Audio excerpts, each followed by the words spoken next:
Hello दोस्तों, मैं राजा स्वागत करता हूं आपका आरसी क्लासेस में। और आज मैं आपको पढ़ाने जा रहा हूं जनपद पिथौरागढ़ भाग सेकंड। इससे पहले मैंने इसका प्रथम भाग अपलोड कर दिया था। अगर आपने वो भाग नहीं देखा है तो प्लीज आप उत्तराखंड के प्लेलिस्ट में जाकर वो भाग भी देख सकते हैं। और आज हम पढ़ेंगे जनपद पिथौरागढ़ भाग सेकंड। लेकिन दोस्तों, अगर आपने हमारा चैनल सब्सक्राइब नहीं कर रखा है तो प्लीज उसे आप सब्सक्राइब कर लें और ज्यादा से ज्यादा आप अपने दोस्तों के साथ इसे शेयर करें। और प्रतिदिन सुबह 8 बजे हमारे चैनल के साथ जुड़ना न भूलें। और आप हमारे व्हाट्सएप ग्रुप के साथ भी जुड़ सकते हैं। आज हम पढ़ेंगे जनपद पिथौरागढ़ भाग सेकंड विस्तार पूर्वक। तो आपने वीडियो के अंत तक बने रहना है और ज्यादा से ज्यादा अपने दोस्तों के साथ प्लीज इसे शेयर करें। और आज हम पढ़ेंगे जिले की प्रमुख नदियां।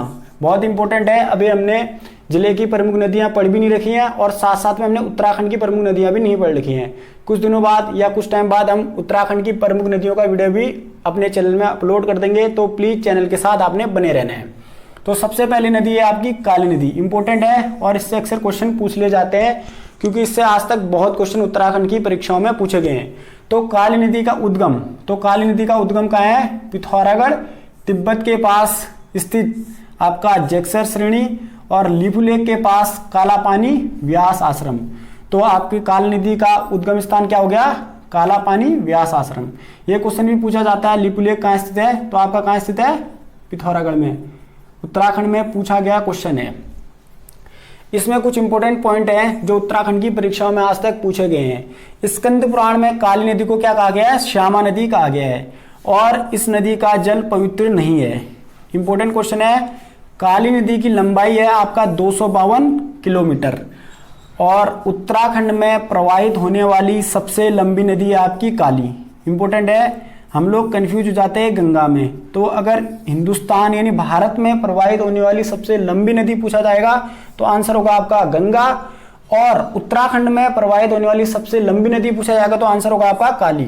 तो उम्मीद करता हूं ये पॉइंट आपको अच्छे से समझ में आ चुके होंगे। नेक्स्ट है आपका कुछ इंपोर्टेंट पॉइंट। अब हम काली नदी से संबंधित कुछ इंपोर्टेंट पॉइंट जानेंगे जो उत्तराखंड की परीक्षाओं में पूछे जाने की पूरी संभावना है और जो आज तक पूछे गए हैं। तो आपका ये हो गया काली नदी। काली नदी जब काली पानी से निकलती है या काला पानी व्यास आश्रम के पास से निकलती है तो उससे सबसे पहले एक नदी मिलती है यानी काली नदी की प्रथम सहायक नदी।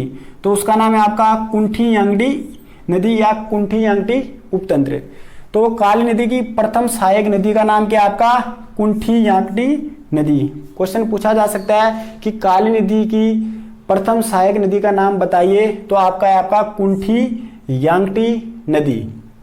इसके बाद काली नदी में दूसरी नदी मिलती है आपकी पूर्वी धौली गंगा। इंपॉर्टेंट पॉइंट है, ये क्वेश्चन पूछा भी जा चुका है कि काली नदी और धौली गंगा का संगम कहाँ होता है? तो कहाँ होता है आपका? खेला धारचूला में होता है। कहाँ होता है? खेला धारचूला में। तो काली गंगा और धौली गंगा का संगम कहाँ होता है? खेला धारचूला में। इसके बाद है आपका नेक्स्ट गौरी गंगा। एक नदी है जो काली गंगा से जोलजीबी में मिलती है और उस नदी का नाम है आपका गौरी गंगा और यह आपका मिलम हिमनद से निकलती है। मिलम हिमनद मैंने आपको कल की क्लास में पढ़ा दिया है। तो क्वेश्चन ये पूछा गया था कि गौरी गंगा और काली नदी या काली गंगा का संगम कहां पर होता है? तो स्थान आपका जोलजीबी। ये क्वेश्चन भी पूछा गया है, इंपॉर्टेंट है।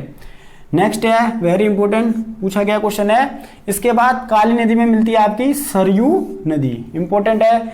और सरयू नदी काली नदी को सर्वाधिक जल देने वाली नदी है। क्वेश्चन पूछा जा सकता है कि कौन सी नदी है जो काली नदी को सर्वाधिक जल देती है? तो आंसर है आपका सरयू। और कुमाऊं की सबसे पवित्र नदी का नाम भी आपका क्या है? सरयू। इसके बाद आता है आपकी लदिया नदी। लदिया नदी भी पूछा जा चुका है। उत्तराखंड की अंतिम नदी है आपका लदिया नदी और यह आपका काली नदी के साथ संगम बनाती है आपका चूका यानी चंपावत के पास। तो काली नदी और लदिया कहाँ संगम बनाती है? चूका चंपावत के पास। इसके बाद काली नदी आगे प्रवाहित होती है और ब्रह्मदेव मंडी। ये क्वेश्चन पूछा भी गया है कि ब्रह्मदेव मंडी कहाँ स्थित है? कहीं कहीं पे इसको ब्रह्मदेव मंडी भी लिखा आता है। तो ब्रह्मदेव मंडी सबसे पहले तो आपका टनकपुर चंपावत में स्थित है। क्वेश्चन पूछा गया है। और ब्रह्मदेव के पास से काली नदी का नाम शारदा हो जाता है और शारदा नाम से ये नेपाल में प्रवेश कर जाती है। उम्मीद करता हूं काली नदी के कुछ इंपॉर्टेंट पॉइंट आपको अच्छे से समझ में आ चुके होंगे। नेक्स्ट नदी आपकी पूर्वी धौलीगंगा, तो इसका उद्गम है आपका दारमा घाटी। कौन सी घाटी? दारमा घाटी। ये क्वेश्चन पूछा भी गया कि दारमा घाटी कहाँ स्थित है, तो पिथौरागढ़ में स्थित है। क्वेश्चन इंपॉर्टेंट है, पूछे जाने की पूरी संभावना है। अब धौलीगंगा का उद्गम हो गया आपका दारमा घाटी, और अब सबसे पहले इसकी सहायक नदियां। तो सबसे पहले सहायक नदी आपकी लिस्सर नदी, और दूसरी सहायक नदी आपका लांगनिंग यांगटी नदी, फिर एक आपकी नंद्रमा नदी, और यह नदी कुटी से निकलकर सेला में शामिल हो जाती है आपका पूर्वी धौलीगंगा से। नेक्स्ट है आपका सेला यांगटी नदी, और ये नदी आपकी न्यूलागाड़ पंचाचुली से निकलकर दुक्ति में शामिल होती है। इंपॉर्टेंट है, ये नदियां पूछी जा सकते हैं कि आपका धौलीगंगा की सहायक नदियां तो लिस्सर, नांगलिंग, नंद्रमा, शेला और न्यूलागाड़। इसमें एक प्रमुख बिंदु है जो परीक्षा में पूछा गया है, लिस्सर नदी प्लस दारमा नदी। लिस्सर नदी प्लस दारमा नदी बराबर धौलीगंगा, और धौलीगंगा एक स्थान है आपका तवाघाट खेला गांव, यहाँ पर एक काली नदी से मिलती है। तो धौलीगंगा और काली नदी या काली गंगा का संगम कहाँ पर होता है? तवाघाट खेला गांव में होता है। क्वेश्चन पूछा गया है, इंपॉर्टेंट है। अगली नदी है आपकी गौरी नदी, तो ये भी इंपॉर्टेंट है। कुछ नदियां ही हैं जो पिथौरागढ़ जनपद में प्रवाहित होती हैं और उनसे प्रश्न पूछे जाने की पूरी संभावना है। तो गौरी नदी का उद्गम है आपका मिलम ग्लेशियर, कल मैंने आपको पढ़ा रखा है, मुनस्यारी में है और पिथौरागढ़ जनपद में है। और इम्पोर्टेंट पॉइंट ये है कि काली नदी की सबसे सहायक लंबी नदी है। तो काली नदी की सबसे लंबी सहायक नदी आपकी कौन सी हो गई? गौरी नदी। इंपॉर्टेंट क्वेश्चन है, पूछा जा सकता है। अब देखिए गौरी नदी की सहायक नदियां तो कौन कौन सी है? रलमगाड़ और रोटीगाड़। आसानी से याद हो सकता है, दो नदियां बहुत है, तो रलमगाड़ और रोटीगाड़। कुछ इसमें इंपॉर्टेंट पॉइंट है, देखिए यहाँ से हमारी काली नदी प्रवाहित हो रही है, जो मैंने आपको बताया था, काला पानी व्यास आश्रम से धारचूला से प्रवाहित होती हुई कहाँ पे आ रही है? जोलजीबी में। और यहाँ से मिलम ग्लेशियर से आपकी प्रवाहित होती हुई गौरी नदी आ रही है, और यह स्थान आपका क्या कहलाता है? जोलजीबी। पूछा गया क्वेश्चन है, गौरी नदी और काली नदी का संगम किस स्थान पे होता है? तो आपका जोलजीबी। इंपॉर्टेंट क्वेश्चन है, पूछा जा सकता है आपको। तो नेक्स्ट है आपका कुलागाड़। कूला नामक स्थान पर यह काली नदी से मिलती है। इंपॉर्टेंट है, पूछा जा सकता है। इसके बाद है आपका एलागाड़ नदी। तो एलागाड़ नदी का उद्गम क्षेत्र आपका छिपला केदार क्षेत्र, बहुत इंपॉर्टेंट है। तो एलागाड़ कहाँ से निकलती है? छिपला केदार क्षेत्र से, और यह नदी आपका काली नदी से एलागाड़ नामक स्थान पर ही मिलती है। तो काली नदी से एलागाड़ कहाँ पर मिलती है? एलागाड़ नामक स्थान पर ही मिलती है। दोस्तों अब हम पढ़ेंगे जिले के प्रमुख मंदिर। इसमें कुछ क्वेश्चन आज तक उत्तराखंड की परीक्षा में पूछे गए हैं, और जो क्वेश्चन पूछे गए हैं मैं आपको एक एक करके बताते जाऊंगा, और मैंने इसमें कुछ सिलेक्टेड मंदिर ही ले रखे हैं। तो सबसे पहले आपका इंपॉर्टेंट ध्वज का खंडेनाथ मंदिर, ये क्वेश्चन पूछा भी गया था। तो ध्वज मंदिर कहाँ स्थित है? आपका पिथौरागढ़ जनपद में स्थित है। पिथौरागढ़ जनपद में स्थित है आपका ध्वज मंदिर। यह सतगढ़ व पलेटा मार्ग से 7500 फीट की ऊंचाई पर स्थित है, और यह शिव मंदिर है, और यह मंदिर आपका गुफा में स्थित है। और इस शिव मंदिर को कापड़ी लोगों के पूर्वजों ने ध्वज मंदिर का नाम दिया था। तो क्वेश्चन पूछा भी गया है कि ध्वज मंदिर कहाँ स्थित है आपका? तो पिथौरागढ़ जनपद में स्थित है। नेक्स्ट है आपका गुरना माता मंदिर। अगर आप पिथौरागढ़ गए होंगे तो आपने रास्ते में देखा होगा, पिथौरागढ़ से 15-20 किलोमीटर पहले आपका गुरना माता का मंदिर पड़ता है, और यह यात्रियों हेतु आस्था का स्थल है। वहाँ आपकी गाड़ी जरूर रुकती है कोई, अगर आप पिथौरागढ़ क्षेत्र से बिलोंग करते हैं या आप पिथौरागढ़ घूमने गए होंगे तो आपने ये जरूर देखा होगा। नेक्स्ट आपका ध्वज का जयंती मंदिर। तो ध्वज का जयंती मंदिर आपका खंडेनाथ मंदिर के ऊपर 8000 फीट की ऊंचाई पर स्थित है। तो ध्वज का जयंती मंदिर भी कहाँ स्थित है आपका? पिथौरागढ़ जनपद में। अर्जुनेश्वर मंदिर लास्ट टाइम उत्तराखंड पुलिस में पूछा गया क्वेश्चन है, आप देख सकते हैं। अर्जुनेश्वर मंदिर मासू गांव आपका पिथौरागढ़ जनपद में स्थित है, और कहा जाता है कि यह मंदिर महाभारत काल में अर्जुन के द्वारा बनाया गया था। नेक्स्ट आपका नकुलेश्वर मंदिर जो सिलिंग गांव में स्थित है, और कहा जाता है कि महाभारत काल में यह नकुल द्वारा बनाया गया था, और यह एक शिव मंदिर है, और इसकी जो शैली है, स्थापत्य शैली, वह खजुराहो के मंदिर के समान है। नेक्स्ट मंदिर है आपका कपिलेश्वर मंदिर। यह आपका एक शिव मंदिर है और यहाँ एक घुमावदार गुफा स्थित है और जनश्रुति के अनुसार यह गुफा आपका गुप्तकाशी तक जाती है। और कपिलेश्वर गुफा आपका कहाँ स्थित है? जनपद पिथौरागढ़ में, इंपॉर्टेंट है। नेक्स्ट है आपका थल केदार मंदिर। थल केदार मंदिर आपका पिथौरागढ़ में स्थित है और थल केदार मंदिर के नीचे खड़कू नौला स्थित है। और खड़कू नौला, नौला मतलब जहाँ से हम पानी भरते थे, अब तो ये धीरे धीरे समाप्त होने लग गए हैं। तो खड़कू नौला राजा खड़गपाल द्वारा बनाया गया था, क्वेश्चन पूछा जा सकता है। और राजा खड़गपाल अस्कोट का राजा था। और थल केदार मंदिर बम राजा के शिकार खेलने का मुख्य स्थान था, इंपॉर्टेंट पॉइंट है, पूछा जा सकता है। नेक्स्ट आपका कोटली का विष्णु मंदिर, इंपॉर्टेंट, वेरी इंपॉर्टेंट।